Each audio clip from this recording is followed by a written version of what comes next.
Teachers too. All right. Very good. I have twice as much to say this morning, so I get 2 mics. Oh, is that what you're doing? You know, years ago, I was the only minister here. And Leah was just kind of on the sidelines. And she would say to me things like, well, you know, maybe you should cut out a little bit of that. You know how your partner values you and gives helpful suggestions. And then now that she is up here and we're doing this thing together. We go home and he goes, you talk way too long. I don't say it like that. No, he doesn't say it like that. But he does go, things ran a little long today. How many know that we don't criticize? This is very important. Yeah. Nobody wants to be criticized. Nobody. We don't criticize. We offer suggestions from a loving spirit. We offer recommendations. That's the way we do it in unity, right? That's the way we do it.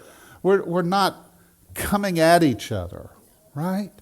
Because he didn't say that, right? He didn't do that. Whatever it is. How many know that people are going to make mistakes? All except for Leah. Oh, gosh, no. I didn't want to include Jen on that. No, include me in on that.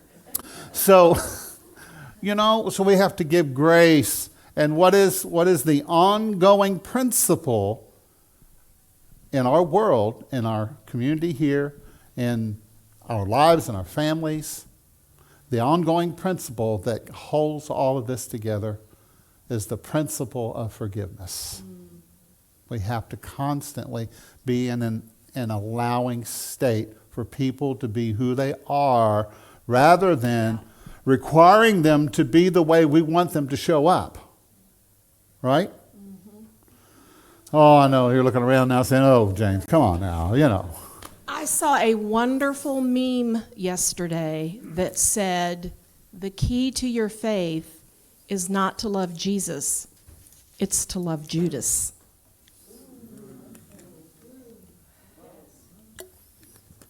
That's deep.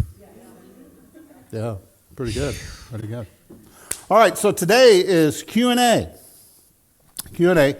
And so we're inviting you to, if you have a question, whatever it is, about possibly a recent lesson that you've heard, maybe something you've experienced in your life that you would like to ask a question about. It can be just about anything as long as it's relevant to everyone, right?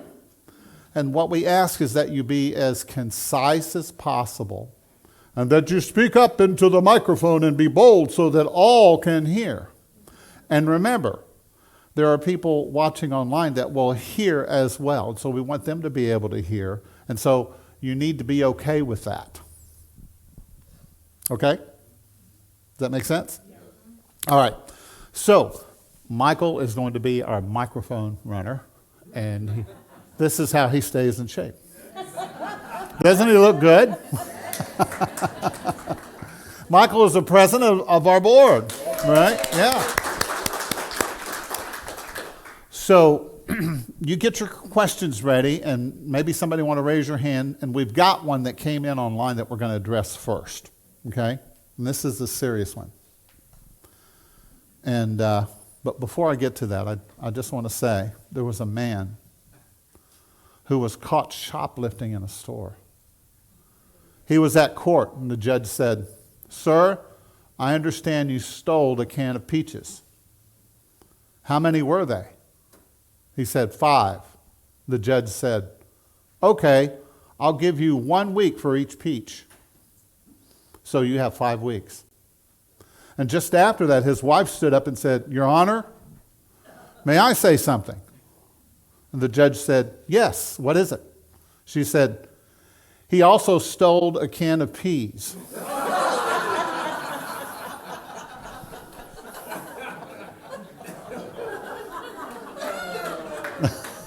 Forgive us, Father, for we have grinned again.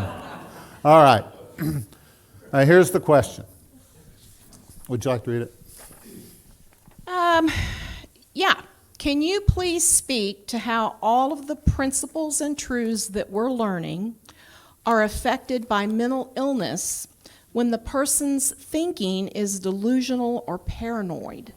I'm really struggling with this. Yeah. It's a very good question.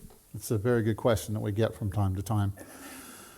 And it is important to remember that everyone has a little bit of paranoia. What is paranoia? It is fear. It is the anticipation of the negative, right? All of us have a little bit of that. All of us have a little bit of a delusion, right? We kind of see ourselves, a little better than other people sometimes. So there's this scale of mental illnesses. And I never want to take away the power to choose from any individual, right? I mean, I know that your power to choose, your power of choice is sacred to you. It's sacrosanct, right? It's sacred. And so it's important that we always try and give people, the ability to make their own choices. When you do that for your children, you are empowering them. And as much as you can, you want to do that and to help people. But then there are times when someone is so caught up for whatever reason, whether it is biological, whether it's physical, whether it's, emotional, or it's something that runs in the family. There are things that come up in people's lives that are difficult. And so when you come in contact with someone who's experiencing this, what do you need to do? You need to be aware, and you need to be allowing, but you also need to take care of yourself. I mean, there is a responsibility that you want to keep your energy clear and clean so that someone who is very afraid or that is delusional to some degree, whatever that means, whatever definition that you want to put on that, then it's important to take care of yourself. How many know that's your number one job? Don't lose your power of choice, and to take care of yourself and your energy, okay? And if you do that, you can be around people who have a strong energy in certain areas that maybe, that could be offensive to you. But if you can be around these people and allow them to be who they are without taking it what?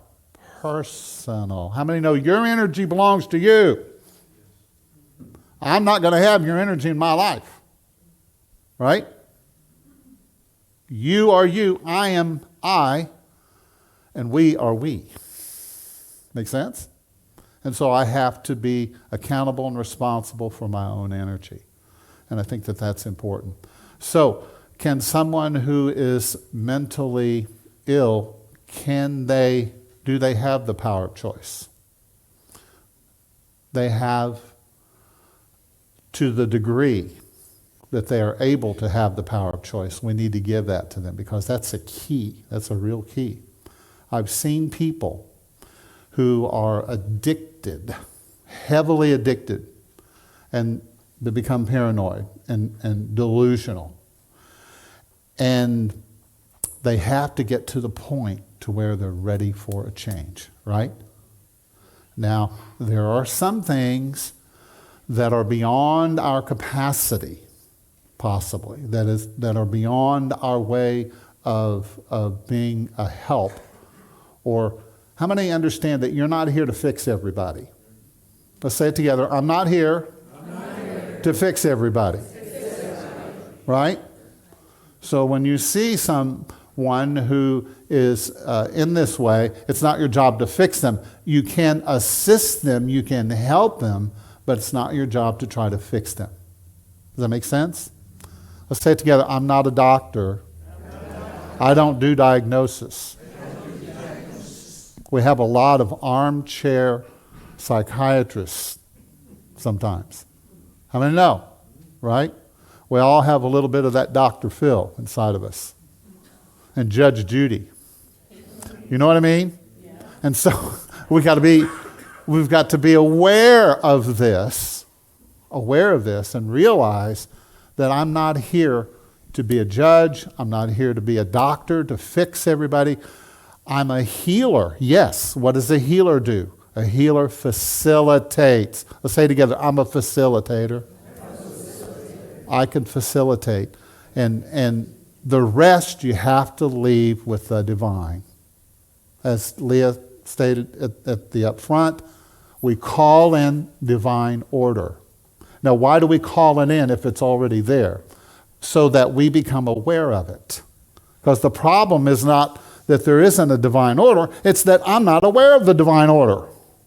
So we call it in, we affirm it, we speak it, we are grateful for it, okay? And then we're able to deal with whatever shows up in our lives. Does that make sense? Yes. All right. So, does anyone here have a question that you would like to? Yeah, you go right ahead. Also, in tandem to that, is that the greatest thing you can do for people that you know that are struggling like that is to just pray for them and to hold the space of possibility. Yeah. And a lot of times for people that are struggling like that, I just pray for grace. May they have a moment when the fog, the delusion, the whatever breaks just for a moment so that they can see and recognize that life can be different. They can do something different. They can experience something different. And that oftentimes is my prayer, grace. May they know a moment where they can see clearly. Absolutely. Morning. Morning. One three-part question. Okay. Since we are no sinners in here, Okay. what did Jesus die on the cross for? Okay. Second, what did he really say when he said, Father, why hast thou forsaken me? And third, how many times has the Bible been translated since it's been written? Thanks, Jim. Nobody else has a question, I think, here after. Let's try to hit those pretty quick. But what was the first one? Why did Jesus die on the cross? Oh, why did Jesus die on the cross? If we're not sinners, here's the thing. The word sin in the Bible doesn't mean what most people think that it means. It just means to miss the mark, to make a mistake. How many here has ever made a mistake? All right. A spiritual practice involves continuous practice, right? If you want to play the piano, you have to keep at it until you learn to do it. It's the same way spiritually. And so we miss the target, we miss the mark, we make mistakes because we're out of alignment with it, okay? And so that is the idea that Jesus was healing through his teachings. He was trying to get people to see what he was teaching about. Now, when the Bible says that Jesus died for our sins, you have to go into that and understand that it's a little more than what we sometimes project onto the Bible. Okay?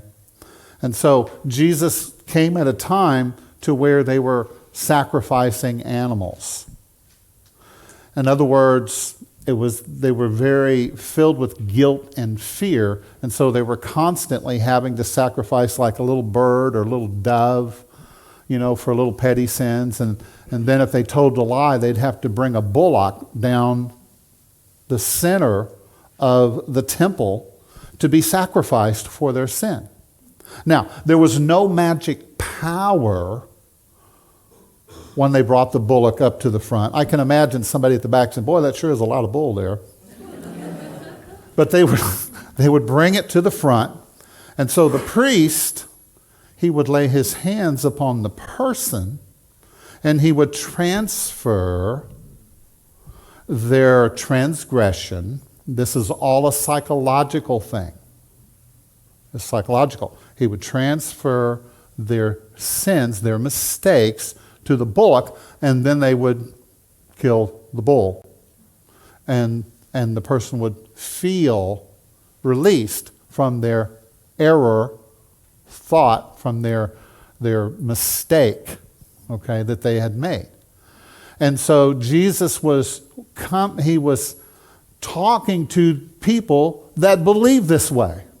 So he said, okay, he said, I'll tell you what I'll do. He said, I will go ahead and give my life, okay, for your sin, for your mistakes.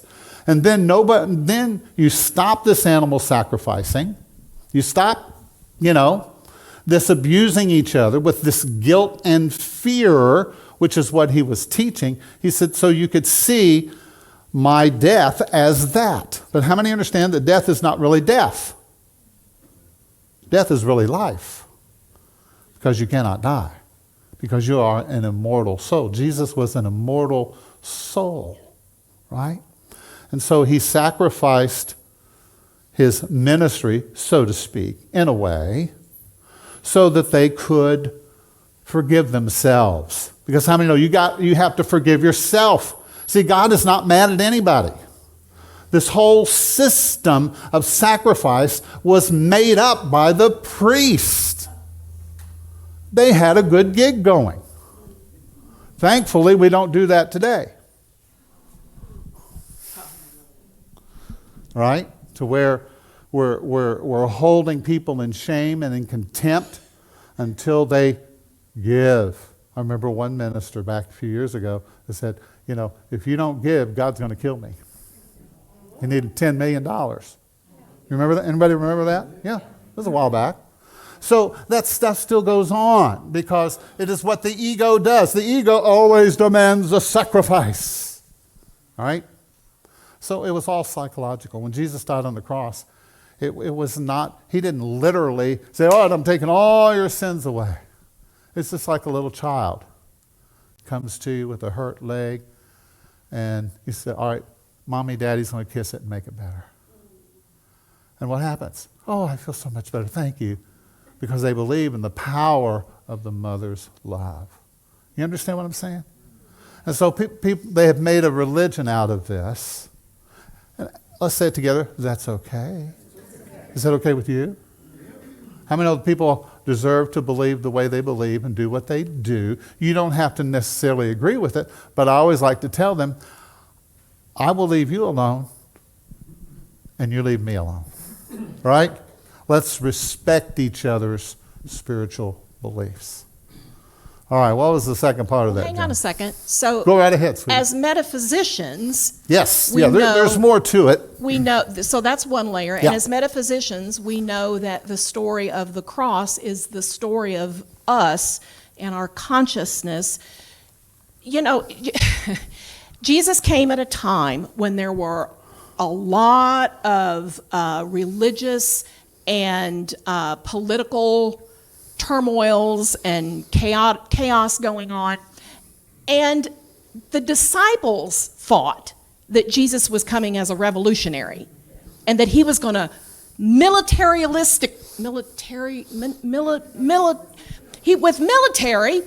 was going to overthrow these systems. So they even had that in their mind. And what he was saying was, you guys are missing the point. It's not about using human force to overcome anything. I'm going to do this because I'm going to show you what love is willing to do.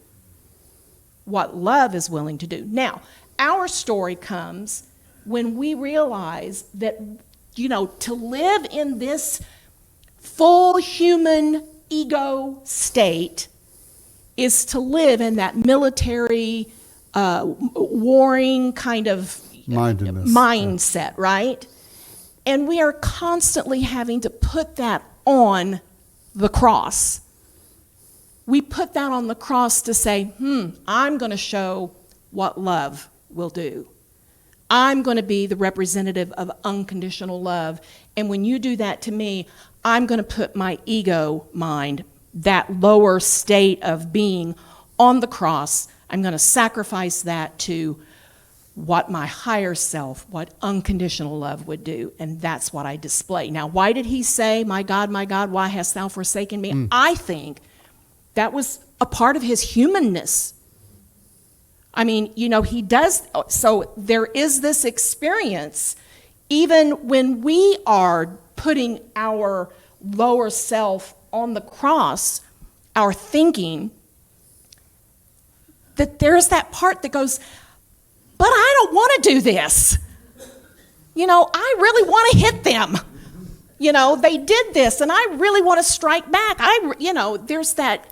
And so I'm sure that was maybe a portrayal, a piece of his humanity coming through that, God hadn't forsaken him, but my God, what he was undertaking, there was that moment where I feel God is so far away. This is too painful. This hurts too much. God, where are you? There's that moment. Yeah, people which we do the forget same thing. that Jesus was a man. Okay? That he was a man with that God power within him, just like you and I. Now, obviously, he was pretty advanced, right? He's our elder brother. He's our example, our pattern. But another way that quote comes across is found in the Aramaic, which is the language that they spoke. Mm-hmm. And in Aramaic, it doesn't say, why hast thou forsaken me? It says, for this purpose have I come into the world. Okay? So how many understand there are different ways to look at things? Don't ever let anybody lock you in to one way of seeing things, even if it's unity. Yeah. I've met some fundamentalist unity people. Yeah. You know what I mean? Oh, yeah. Well, this is the way it is. This is the way that, and it's, wait a minute. There are different ways to look at it. Yes, you're right, but I see it a little bit different too. Maybe I'm right too. And can we just get along anyway? How many know that's the spirit of unity? Keeping the spirit of unity in the bond of what? Peace is what Paul said. Keep the spirit of unity in the bond of peace. So you got to keep the peace. Yeah. Let's say it together. I'm keeping the peace. I'm keeping the peace. And the third part of his question is, how many translations of the Bible have there been? I don't know. A lot. A lot. Right. And so we understand that when there's a lot of translations and a lot of the Bible wasn't written until 60, 70, 80, 100 years later, after Jesus. Okay? So could there have been a priest who had a bad day, a scribe, and he's riding along, and maybe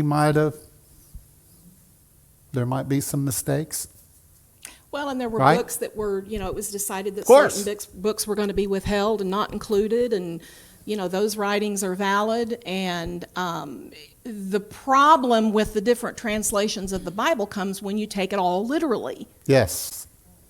If you look at it metaphorically, if you look for the hidden wisdoms in there, right, then the translation is really, We don't use the Bible to judge people, to hit people over the head, to condemn anybody, right? We use all of these tools. The Bible is a tool. We use it to uplift, to encourage, to release, to heal, right? And if you're using it in that way, then that's a positive thing. That's a good thing, right? And that's the way it is supposed to be used. So whatever sacred scripture you want to look at, if it's thousands of years old, somewhere along the way, there's going to be, with all the different translations from Greek and Hebrew and Latin, and then even today, do you know how many translations of the Bible we have? Hundreds of them. Now, which one is the right one? Well, I saw a sign the other day, and they had it figured out. It said the King James Version is the only Bible that we use in our church. So there you go. Does that answer your question? Does that help, Jim? I think you already knew that. The setup, that's what that was. So, I asked Google, The big G.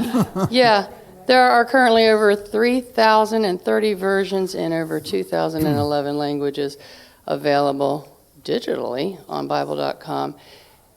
Versions in nearly 1,900 languages. Yeah. Anyway, that's crazy. Yeah, it is. That's Thanks for amazing. asking, because I kind of wanted to know too. It is crazy. Thank you. So I watched an amazing podcast this week. Yes. And the gentleman was speaking to how we all have these inner judgments always running. He would go through the grocery store, he'd see this woman dressed a certain way, and he'd make judgments about it. And he realized he really wanted to correct that for himself. Okay. And so he would automatically kicks in. He goes into a store and he sees a woman with god-awful khaki pants on, right? Oh my, I can't believe it. And he'd say, and I love her. There's an overweight gentleman, and I love him. And I thought this was brilliant. It is. I just wondered if you had anything to expand on that for their toolbox to help us with our inner judgments as we go through the population. Quite the variety out there, isn't there? I think that's a perfect response, because those, the mind can be a playground, right? And it can go off and do its thing. And so it's all about training those thoughts to come, that's why it's so important to get some kind of control and mastery over this thing so that we don't go there. And that's how you do it, is by interrupting that thing when it comes and refocusing it somewhere else. And that, but I love them or something like that is a perfect way to do that. Yeah, because we all have that stuff that comes through, right? It's just, we talked about that a couple weeks ago. You sit in the mall and all of a sudden there's all these, thoughts. And so, yeah, interrupting it and... Yeah. Well, there are levels of spiritual practice. There's levels. It's like you begin to ascend the stairs of enlightenment and you reach a particular step. And then you're thinking to yourself, well, I think I got it figured out now. I think I got it. And then Spirit starts working on you and you realize, oh, wait a minute, there's another step. And another step, and another step. And we will always have that. So there are different levels. Now, here's the thing. When you first start working on your mind, you have to realize it's better if you think it and not do it. Right? You may be thinking judgment thoughts in your head. Thank you for not doing it. Right? And thank you for not saying everything that you think. Tell the person next to you, say, thank you. Right? It's important. This is important stuff. So in the beginning, you want to be aware of your actions, okay? Now, if I follow this through and I do this thing that I'm thinking in my mind, here's the thing. If you think about it long enough, you will begin to try to create it, okay? You'll manifest it in physical form. And the word karma is literally translated as action. Action. Okay? So if you want to set up karma, then you act upon that thought, that negative thought, then you're going to set yourself up for karma. Now, we have to have some control of our thinking. As spiritual metaphysicians, we have to learn how to get some control of our thinking. Right? The way we do it is not, you can't reach in there and grab those thoughts. The best way to do it is to learn how to go within and be still. Now, stillness is not making everybody out here shut up and be quiet so I can meditate. Right? That's what? That's judgment, that's fear. True meditation is you going within even in the midst of the noise, because there's always going to be noise. There's always going to be chatter. You can be home alone with your cats, and your cats will annoy you and disturb you. Right? Isn't it the truth? And you will end up disturbing yourself because you'll spill something and make a mess. So it's learning how to be okay with all of it and to be living in a within state of peacefulness and gentleness and kindness. Does that make sense? So I want to speak to something. We were having a conversation last week during the potluck with someone about the process of forgiveness. And we were talking about how that is a process. It's not a one and done. It's a process. So every Sunday, James and I are sharing tools to put in that tool bag, right? But it's not, you have the tool. But what has to be done with the tool? It has to be used. So when we say something like, it's important that we get control over our thinking, we know you're not going to go home and have mastery over your thinking that week. If you do, we want to talk to you. Right? It is a process. Never is anything shared as now just go home and do this and be the masters of it. It is a process. Every tool we give you is to be taken out of your tool bag and used and tried and practiced. Is this the right tool for this situation? Maybe it's not. Put that one back, get this one out, try this. But you have to use them. And you have to congratulate yourself every time you do something that was a win. Hey, Yeah. I took that crescent wrench out and fixed that pipe. It worked, right? Hey, I took that tool of redirecting my thoughts when that judgment thought came, and it worked. I was successful. I It was pulled a the win. hammer out and was going to use it, and then I thought, I best not use the hammer. And I put it back. Yeah, so everything that we give you is never meant to be, okay, this is the whole thing. Now take it, you're masters of it, go on. It's meant to be used throughout your week and tried and worked with so that you become the masters of the tool. It does you absolutely no good for us to give you a tool and then you expect everything to be hunky-dory because, well, they gave me the tool. I got the tool. Right? Yeah. I got the book. It's on my bookshelf. I bought the book. That's got to mean Right? something.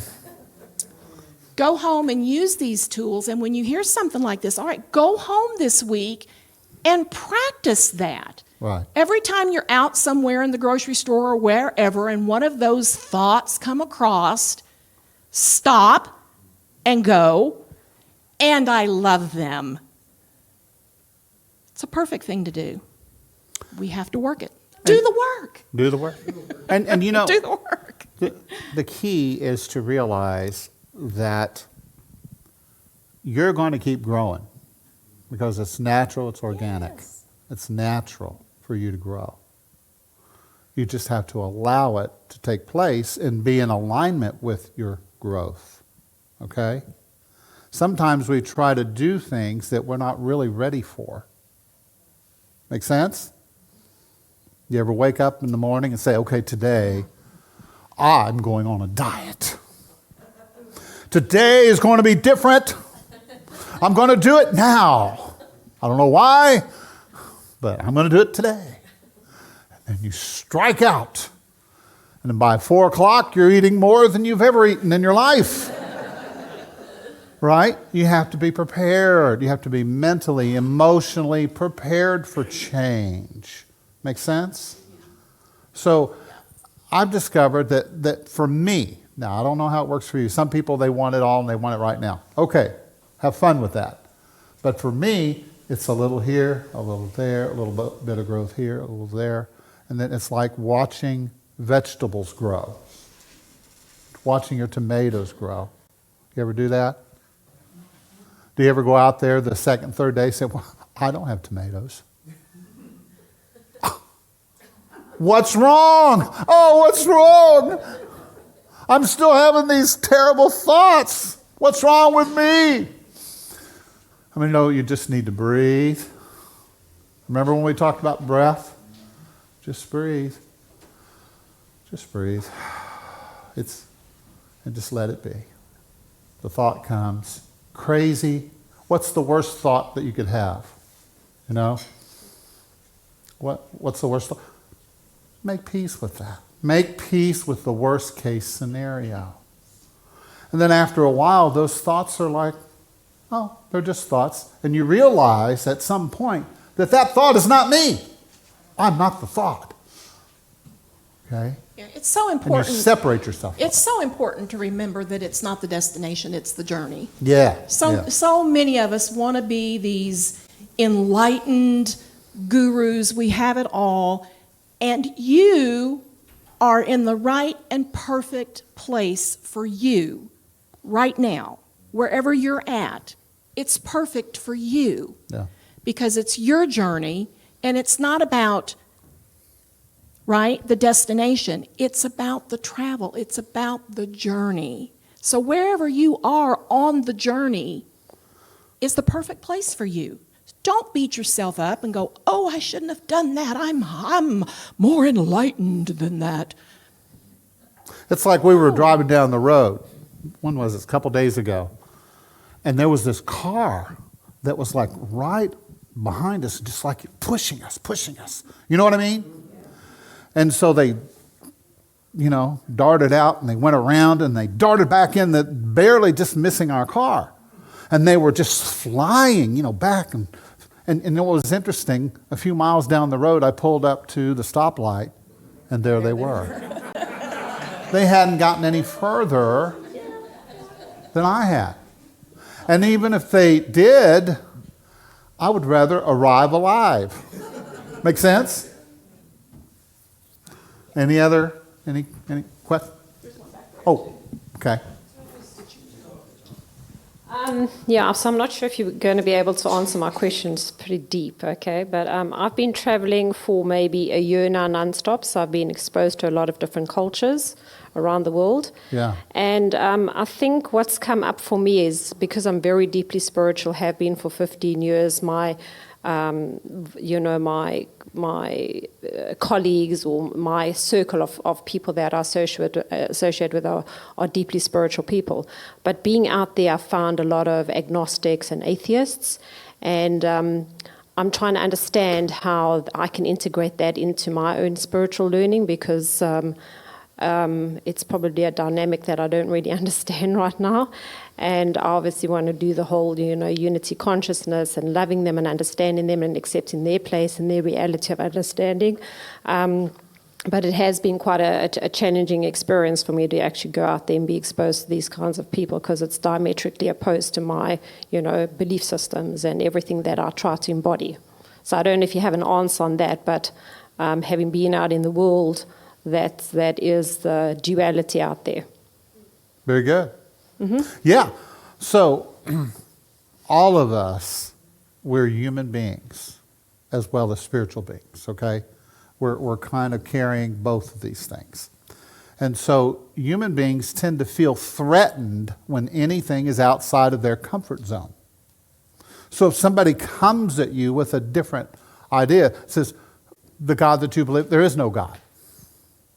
Then you say, okay, that's your opinion. That's your belief.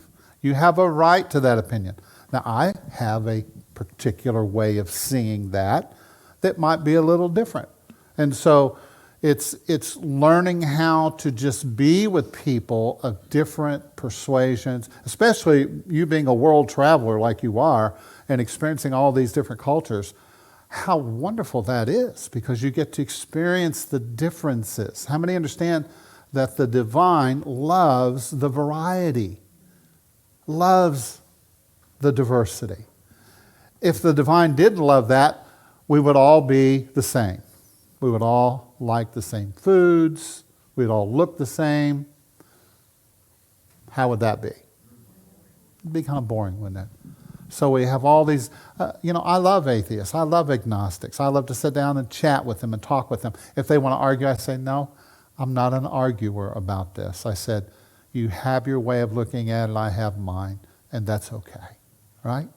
So if you want to talk about it, I'm willing to talk about it. But if you want to argue, then, I'm not up for that. Because arguing is putting yourself in the duality. Putting yourself in the fighting. Putting yourself in the divisiveness.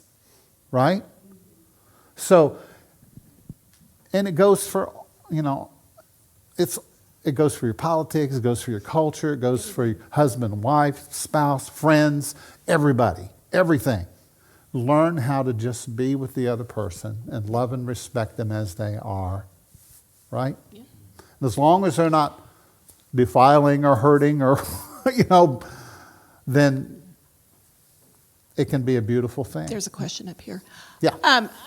I also think, when we all transition, we'll all figure out how wrong we had it on some level, too. I think about my mom, and I'll stop and say, I wonder if she's getting an idea of what things are really like, and because she was Pentecostal and believed in the rapture and salvation and all that. And I'm like, I wonder what she's figuring out now. So, agnostic, atheist, Democrat, Republican, Clemson, what's the other one? They'll all figure it. It'll all be figured out. When you get there, and then you realize everybody loves Clemson. Wow!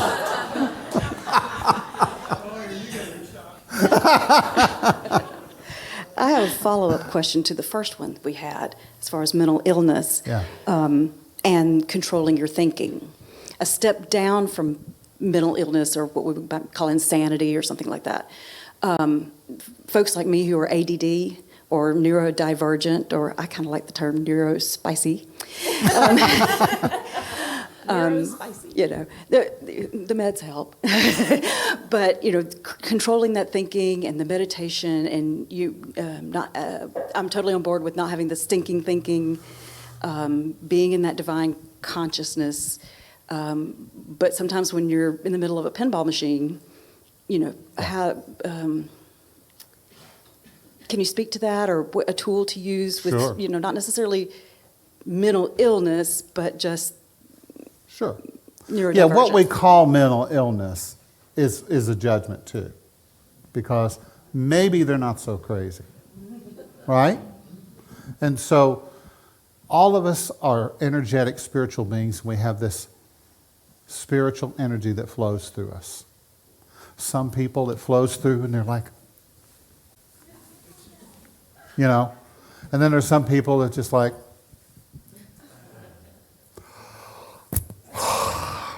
right?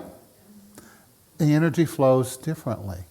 And so wherever you're at, the key is to learn how to use that energy constructively, because a lot of high energy people turn out to be folks who are inventors and who get things done. Don't you love a high energy person? Yes. Right?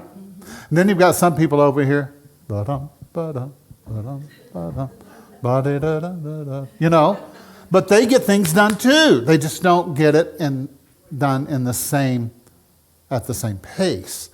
So it's learning that about each other and accepting that about each other, and quit judging people because they're a little more active than we are, or they're not as active as we are, or maybe, you know what I'm saying? We all have this energy.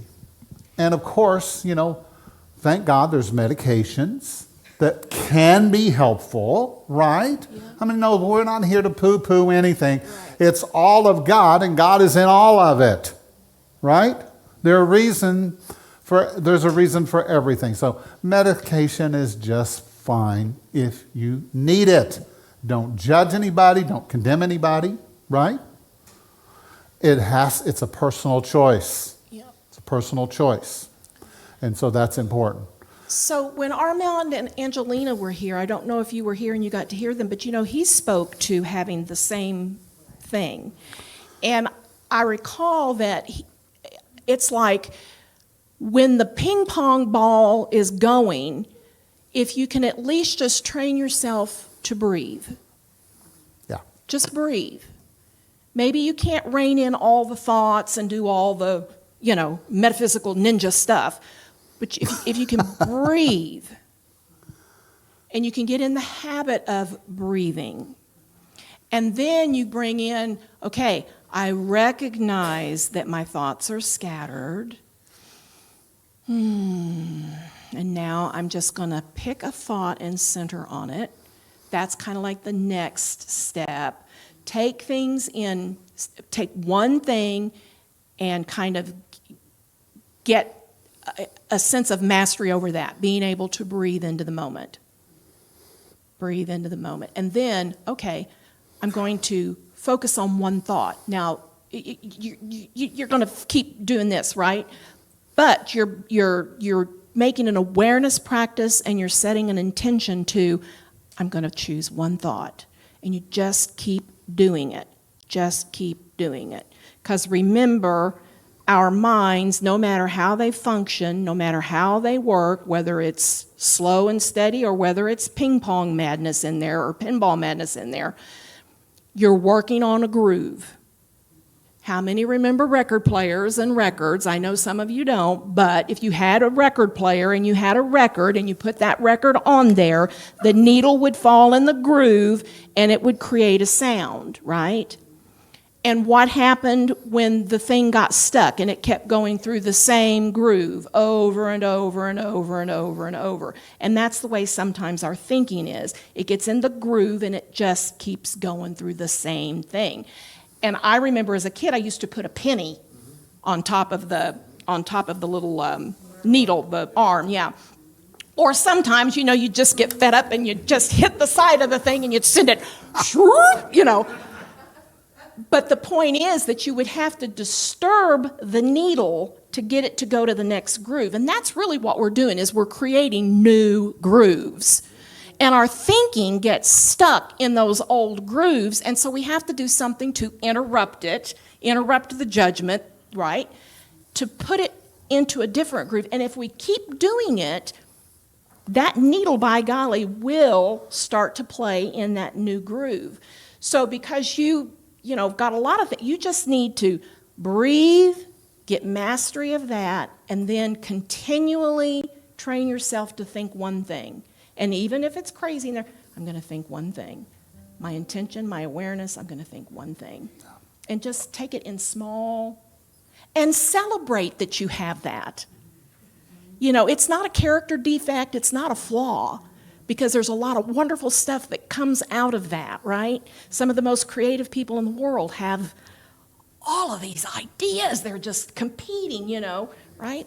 So celebrate it and, honor it. Now, just remember, anything we've said today, it all is in context, right? There's always more. Oh, well, James Leah said blah, blah, blah. Don't take it out of context. So if there's something that we said today that you think that we were being whatever, let's talk about it. So, all right, real quick, what you got? Yes, Patrick. I'm from Virginia. I'm visiting my aunt Lori, and I've been meeting the community several times. And I'm now 18, and over the past few years, I found myself working a lot harder and wanting a lot more. Okay. And I feel like sometimes I struggle a lot with judgment, and in my accomplishments and in working hard, how do I balance, working on being the best version of myself I can be, Yes. emotionally, mentally, also in my successes, while also balancing that without, judging myself, Yes. judging myself. How do I find guidance with God and doing that in a loving, positive way that doesn't hurt me? Very good. Good question. He's asking about balancing the energy. And that's a great question. And there's two words,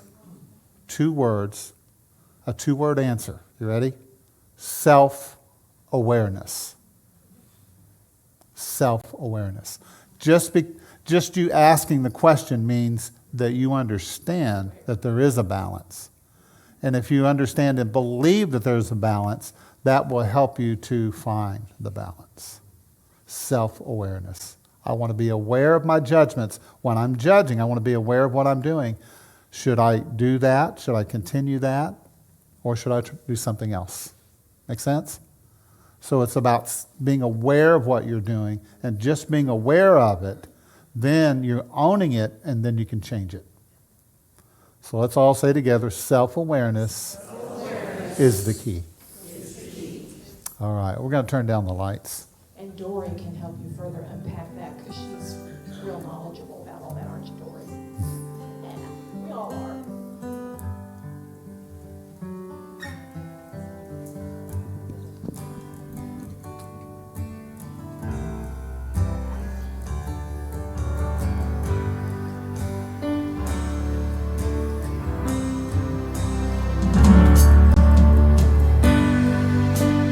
Today I send out love to everyone. A simple prayer just for you. It's time to heal the wounds of the heart. We need a breakthrough.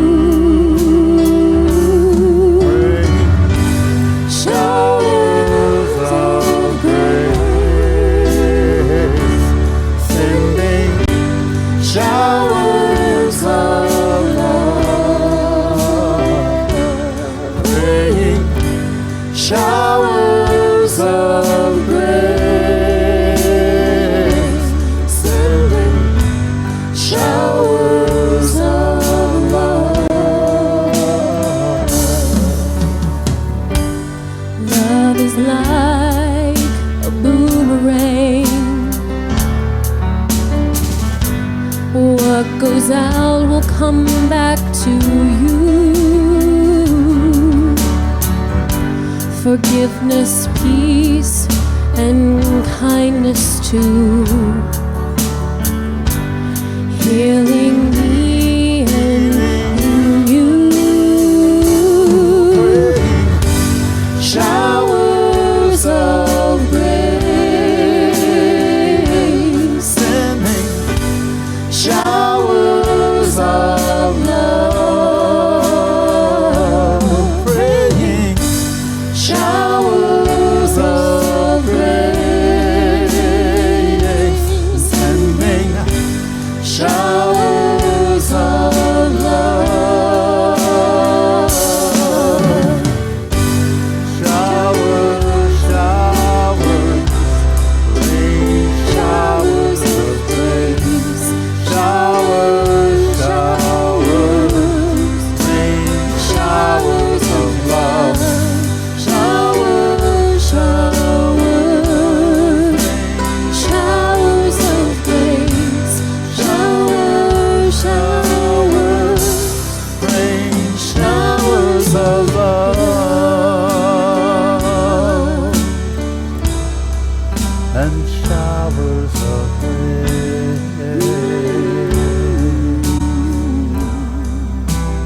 showers of love, and showers of grace.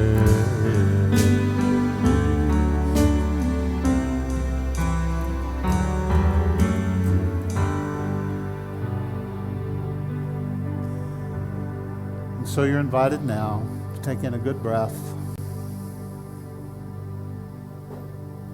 And take a moment just to be with yourself. Just to be within that beautiful state of perfect presence and peace. Maybe there's some rustlings going on around you. Maybe you notice voices off in the distance. That's okay. Let that be okay. Just begin to notice what you're sensing, what you're feeling. What is in your state of awareness? Do you feel the air as it blows around you?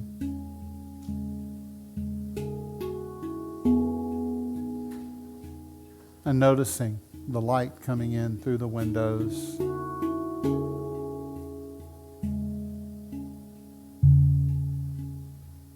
Still from a place within, but just noticing. Notice your breath. How present your breath is. It's always there. Thank you. I'm grateful for my breath.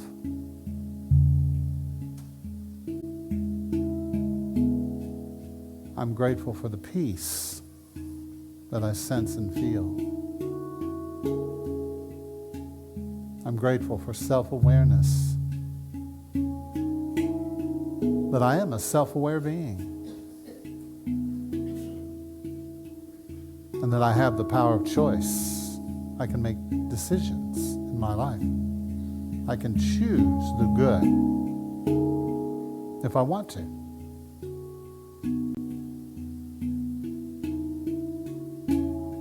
I can be in positive relations with just about everybody.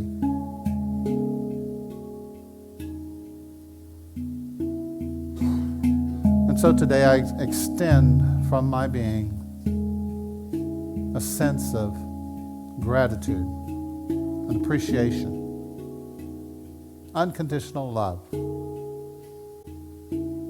so that it moves through my being and others around me notice the energy that I carry.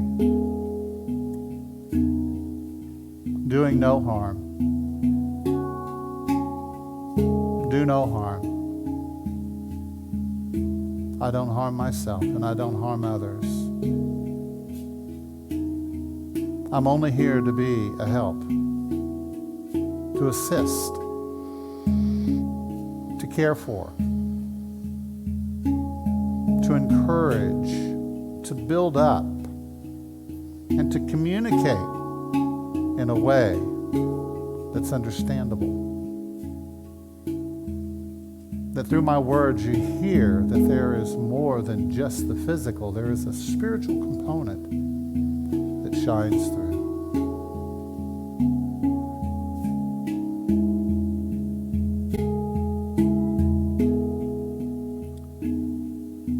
And so this experience that we're having today, let us take a moment to remember those in our lives that maybe need some prayers.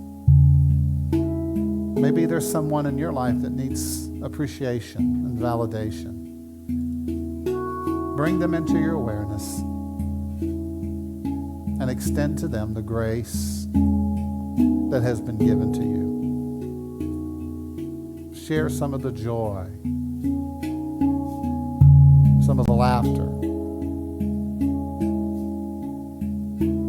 some of the appreciation. Share it with them in this moment. Hold them in this space in a beautiful state of peace and calm awareness. I love you. I bless you. I behold the Christ in you. I validate you. I see you as you are, a child of divinity with great potential. We call in divine order into your life, and we see things beginning to come together in that unique way that Spirit is able to bring about, a divine orchestration in your life. Surround you with these prayers and these good thoughts and these feelings, this beautiful energy.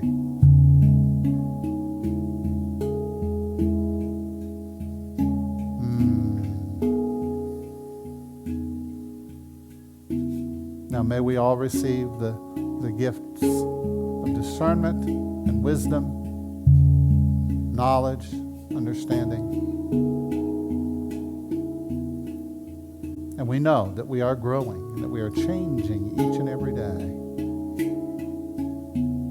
And so I invite you into a moment of quiet and stillness within.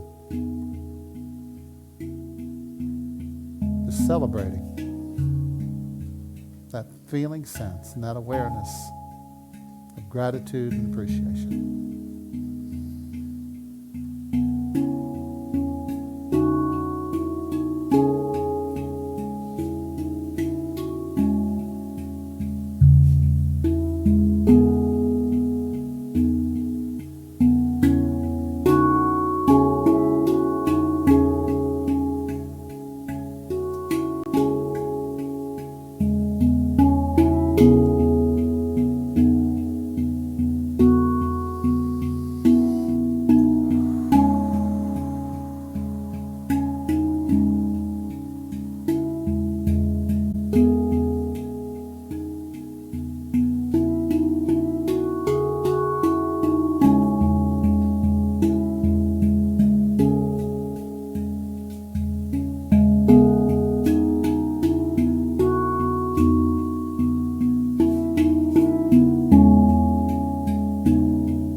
Are grateful. In the name of the Christ and all that is sacred, good, beautiful, holy, we say, Amen. And so it is. All right. Let's take a moment to stretch.